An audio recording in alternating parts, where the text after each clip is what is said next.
Clash Royale. Welcome back, Pro League fans. SKT is on their last night. They brought 4 players to the studio today, and the 4th player remaining is Dark. If Stats defeats him here, SKT will, for the first time in 3 years, not go to a Pro League Grand Final. So much on the line for both these teams. You know, KT, they don't want to go to that 3rd day, obviously. They have 2 fantastic players to try to stop Dark. It's Stats and TY, obviously waiting on the bench, practicing in the booth, preparing himself. And it wouldn't be a bad map either. They would go into Frozen Temple for TY versus Dark if Stats is not able to do the job here on Frost. Don't know what we're going to see from Stats here. He's feeling the pressure again. He did sigh relief when he won that first PvP. The second one, he looked a lot more confident. It is hot here in Seoul. It's hot in his booth. He's feeling the heat. But I think whatever he does, it's going to evolve adapts based on his process we see from him today. This map is huge. It'll allow Dark some time to get ready for the mid-game. We'll see what spawns we get too, because that's super important. But guys, this could be SKT's last game of the year. Let's jump into it right now. Game number 6, Stats versus Dark on Frost.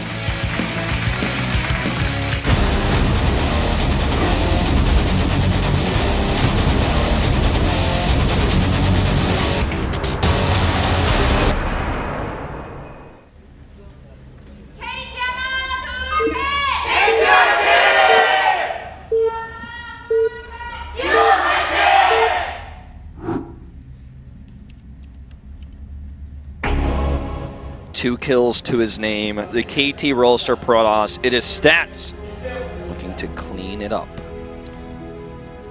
And his opponent in the top left, in the orange, he's got to get 2 in a row to keep SKT alive. It is Dark. All on the line here. Quick probe scout. Positions are so important on this map. These are good positions for Dark. They're cross spawn, and he can also take a 4th base relatively easily. He's not going to be expanding really towards Stats when he does that, so he can kind of secure that 4th base that's just below his natural really easy. Could even take it as his 3rd, depends on what he wants to do.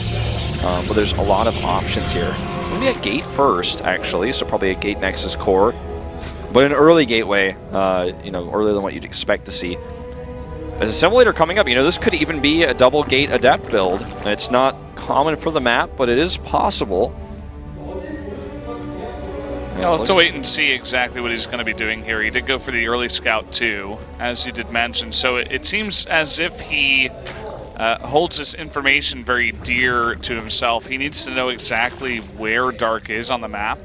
If he does go for a build such as this, he's sending down the probe now and is going to make that Nexus after the gateway finishes up. Yep, so it's just going to be the normal gate core, or excuse me, gate Nexus core.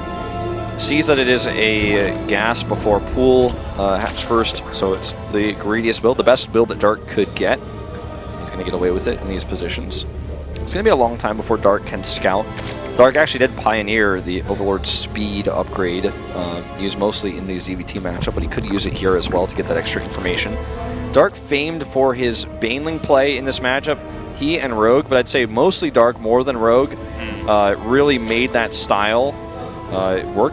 By the way, where did he make it work? In the Grand Finals of Star League, where he defeated Stats, the player he finds himself playing against now. So this is kind of like a rematch from the Star League Season 1 Finals. It is exactly like a rematch. I mean, it's just a best of one, best of one. You know, we're going to see these styles collide again. I wonder if he's going to do it too on this map. It would make a lot of sense just because there's so much room in between them. You can get away with, you know, a later Baneling nest. You can get greedy, get all that up. You don't need to commit to roaches, right? We do have the Twilight Council coming down here. And you were talking about potential adept play. You know, if you watch any foreign StarCraft, you see Neep basically just make resonating glaives and kill any Zerg that he comes into contact with. Stats, Dark is not really going to die to just glaives, but you can still put on an immense amount of pressure with it. Yeah. I wouldn't be surprised if he does go for something like that. Dark Templar not out of the question here either. Stats could just cheese his way into the Grand Finals here. Looks like unlikely with the Robo coming down. He did scout very carefully. Oh my god, there it is. This is very SOS-esque. You can see the kind of influence of how SOS. Yes.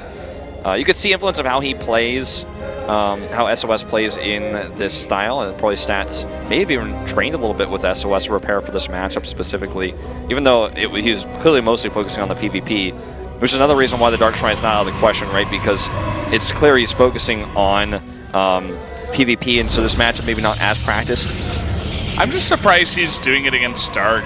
You were talking about a player that loves his Overlord speed. He has no Stalker, okay? There's no way to deny the Scout unless he's going to overcharge, and even then, it's like, it's super risky, it looks weird, and here it comes. I mean, the Overlord is just going to waltz on in. There's one coming from the left side as well. Yeah, he is going to see this. He sees it 100%. You could see that look on Stats' face, too, when he saw the Overlords coming in. He's like, okay. So, Banelings can be used to help defend this, but he really just wants to get spores up. The Baneling can still kill a DT, guys, if if it detonates on top of it without vision. He's just going to get that layer up pretty quickly. I mean, we are going to see Overlord drops very likely. In fact, the first Overlord is morphing right here, outside the natural. There's not a lot of units for Stats because he's taking this insanely greedy rush to DTs. This is going to get scouted, though. That's pretty huge. Also, there's no Banelings. And the Prism leaves. The Lings are just going to drop in here. He does have a warp in of Stalkers. And the Mothership comes over as well. It could overcharge, probably not going to. He gets a quick Forge here as well, which I think is mostly just for cannons. Oh man, this couldn't get any more obvious. He didn't make Spores, though. He did. He made 3. Okay, I was worried about that because I didn't see him on the production tab. And, he got them out early. He even saw the War Prism. And Stats, he commits to this tech, but... Only one DT, though.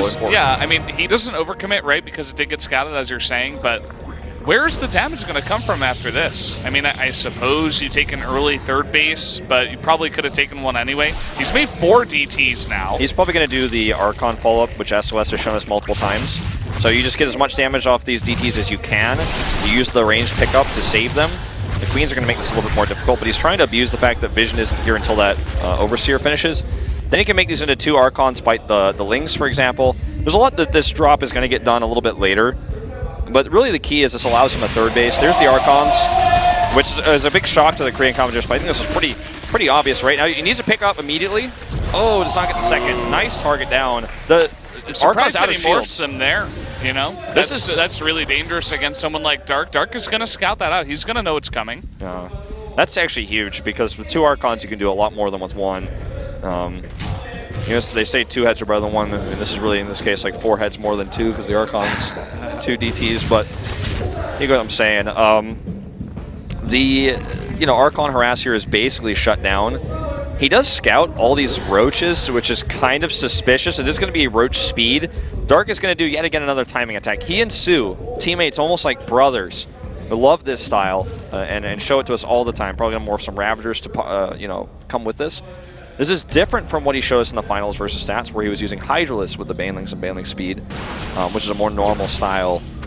He's going to commit to the drop here with the Lings, and the Immortal will help out. Looks like he'll lose a Stalker, but just going to try to go for probes. This was, I guess, an interesting choice. He's going to get some scouting, but not that significant. Probably could have killed the Stalker. We're going to be transitioning into a very late game here. I mean, even if Dark does go for a timing attack, it's such a long map, and Stats sees this coming a mile away, to the point that I think he should be okay. You can see he's already adding in a bunch of Immortals and getting Blink too. Both very important unit/upgrades for holding off an attack like this. Blink is going to be so important for the Banelings that are going to come in. He has Sentries too, and the key about this push is a much faster push than the Hydra push, but the Hydra push, the reason why it's so strong is when you put Force Fields down to stop the Banelings, some of them will always get through in most cases, but the Hydras shoot over the Force Fields and abuse that because they have such good range. The Roaches, on the other hand, not so much. He may have to try to pair the attack with Ravagers to kill the Force Fields and then come through. There's a lot of theory crafting we can talk about here, but it looks like Dark is actually, just for the time being, going to hold his 4th base and back off. He's not going to commit to the fight. It's too risky. He is going to try to drop Banes here, potentially at the natural. I think this is the most likely target. Can you check, did Stats make cannons? Because he did make that Forge earlier and he got the upgrades, but I don't think he actually committed to cannons. None at the 3rd, none at the natural, and none in the maze. So no cannons. Oh man, this is somebody. He's got a Baneling drop coming the other way too. He needs to react. Okay, there's the overcharge. Whoa. Nicely done, but it's not done yet. Stalker's over here. Is he looking? He is. But there's also one in the main.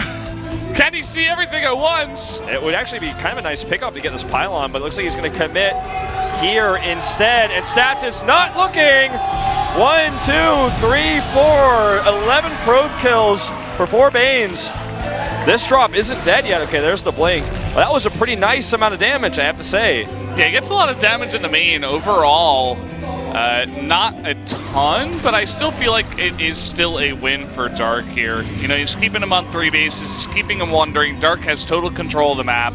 He's taking a 4th base and the macro hatch, and he's getting all the techs in the world. He's going to have Hive, Spire on the way, and Stats is essentially just turtling up here. He's sending out, you know, 1 drop, and that's about it. He has no other pressure on the map. Cannons are starting to come down here. It looks like Stats is thinking about taking that 4th base, using just DTs for Archons at this point in time, although as I say that, he does keep them. And obviously without that 1 Overseer, if he picks it off, then those DTs can get big value. Tough to do. I mean, that's kind of like one of those things that might happen at like Gold League or Plat League where you're like, ha, I got the Overseer and now you on protection, but at pro level that's just probably not going to happen. You're not even going to try to do that because it's a ridiculous notion. Is that a changeling block or is he... No, those are real. Okay. He's just defending that probe. Oh man, good overcharge here. Again, foiled is Dark. Looks like he might get 1 probe. Oh, no way! Close call there. Several probes injured. Looks like he could have gotten 6 more if there was a follow-up. Yeah, what is the upgrade you need? +2? I think so, yeah. yeah. 1-shots? Yeah. Yeah, so, I mean, we do have +2 on the way, but not quite there yet. +3 is on the way here for Stats, and Dark is really just showing us this Ling-heavy style right now, where he's using Banes and Lings to harass. He has a massive amount of Lings here. Archons are they're gonna be king in this game. I feel like the Archon count is something we really need to pay attention to because he's making the next setup of Corruptors too, and we've seen how much Archons trash those. We saw just last week with Afrika, Curious losing his entire army in like 1 second. Uh-oh. Wall is tight, but he needs more than this. He's basically just trying to overwhelm Stats with all this pressure in so many different locations. The Lings could potentially get in. This is a Zealot Warp in, not in the Depth Warp in. Man, I mean, the Lings, they do not have their Adrenal Glands. Looks like just barely should get through, I think. No. The Zealots still have +3. I think that Adept is about to go down, but at the end of the day. But look at this. I mean, there is no response for the Broodlords. I don't even think Stats knows about it. He has an Observer nearby. But what does Stats have? He has 18 Blink Stalkers, and that's going to be it for the defense of the Broodlords. Well, what he's going to try to do to defend is going to use the old saying, a good or your best defense is a good offense, and he's going to attack the main base here while clearing up creep over on the other side. And he's going to try to spread this army thin. He has a lot of Blink Stalkers, and he has these Archons too. I don't think this is a fight he should be taking. He's being very greedy with these Blinks. But you can use these Zealots to draw the slow, immobile army back and away. He's going to kill units. He's going to pick off workers slowly but steadily. This army for Dark isn't ready to fight yet either. And he can get Storms on this army. 34 Banelings. I mean, Banelings are great if you can connect, but if you have Archons that they're connecting with, I mean, it almost takes 34 Banelings to kill an Archon. So he's got 6 Archons too. There is 5 DTs on the map, which he may eventually warp or morph into Archons as well. Yeah. And it's a pretty high chance of that, I'd say. We're nearing now 4 base versus 4 base. I mean, Dark has his 5th base up, but he's not mining from it at all. Stayed on 71 drones in this game. Oh, he's paying attention to the DTs. Oh my God, Stats! He's looking at DTs on the other side of the map, but he notices this. Nothing escapes his eye. He's just got total insanity. Vision. He's like Sauron right now, man. And let's see if this does any work. I really feel like it's almost impossible for Dark to even take control of the Watchtower, even with Broodlords because of this army. Yeah, really the only thing he's got going for him is the Broodlords. As you were saying, you know, good force fields and good Archon placement and a good blink is going to decimate this army, but he still needs some answer for the Broodlords. He's going now for the Fleet Beacon. Did take him a while to transition into that. It looks like he had to get a Stargate first, of course. But I like the way he's doing this because he's being so efficient, but Dark is building this large Broodlord count. He's going to push Stats off the Watchtower. Stats is going to actually he's going to need to start thinking about taking a 5th base because with the 4 bases he's on right now, really only 2 of them have money. The 3rd one is going to run out eventually, and he's looking to make Tempest out of 3 Stargates. That is not free, my friends. That costs a lot of money, and he will need a 5th base to do that eventually. And if he loses too much ground here, he can never take one. He doesn't really have a bank either, and he's not even maxed out at this point. Dark, I think he wants to hit this before the Tempests come out, and he may be able to. I think he should actually just make Void Rays. There's no Corruptors in the sky. And Void Rays might actually give him a better chance at defending this push. He's going to make 1 Tempest right now. That's all he can really afford on all these Stargates. And he's being so patient. Look at him. He's just running away from this army. He may have to give up that other base. Oh! The Brulords moving really far forward, but the Stalkers blink into Banelings. And that is it. That's all you need. Is that an ST I'm watching? It feels like it. Banelings will kill anything that's clubbed. It doesn't matter. And that's it. The game ends in a flash. Stats really flubbing that one. That was, he got baited so hard. That's a very unlike Stats mistake to you know. He was pushed into a corner, and that was his one move. And unfortunately, that's not a move you ever want to take, and that you never can take if you want to win the game. He just loses everything. He's going to lose his base. 64 plus slings moving across the map as well. I mean, this game is certainly over. Yeah. Just like that. There you go. Stats is really unhappy with that one. GG. And now we're going to that game number 7, the elusive one. Everyone wanted. SKT fans rejoice because Dark keeps the hope alive. And now we're going into Frozen Temple, the remake. You know, it's always done this way in Pro League where the last map is the same as the first map. Yeah. It's tradition. So is it going to be TY? I think so. They could try to snipe him with a ZVZ, but that would be very risky. However, remember, KT Rolster still has day 3. I mean, if they lose this, it's not all over. They still have the entry format, but that's not where they are at their best. If Dark wins this, it will be the first time that SKT has ever beaten KT in postseason, and also will be the very first time they have ever beaten KT Rolster in all kill. One way or another, history will be made with this next game. Either SK will beat KT for the first time in this format, or it'll be the first time SKT is not going to grand finals. This game will change history that we have coming up the 7th and final game. This is intense, Val. It will, I might get a little bit of chills. I'm getting a little bit shaky here. I think it has to be TY, you know. Great Terran map, this one, Frozen Temple, but at the same time, Dark's ZVT is monstrous, right? It is so good.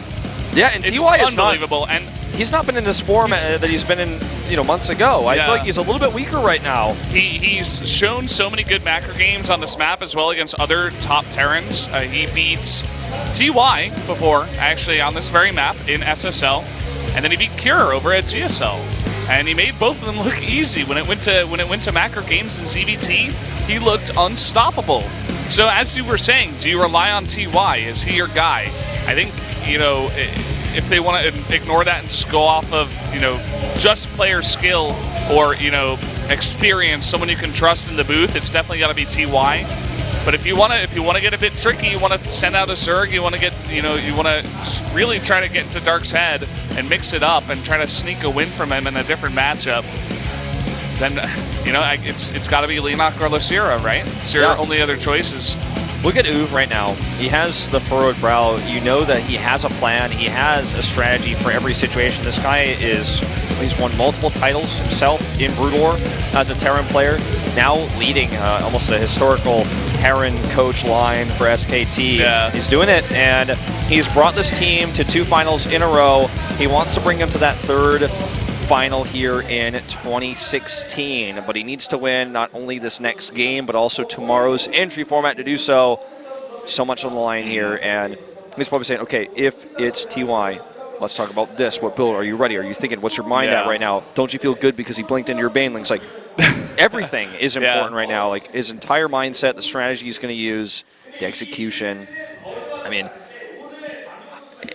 I can't even believe we live in a world where if they lose one more game, we're not going to have SKT in the finals.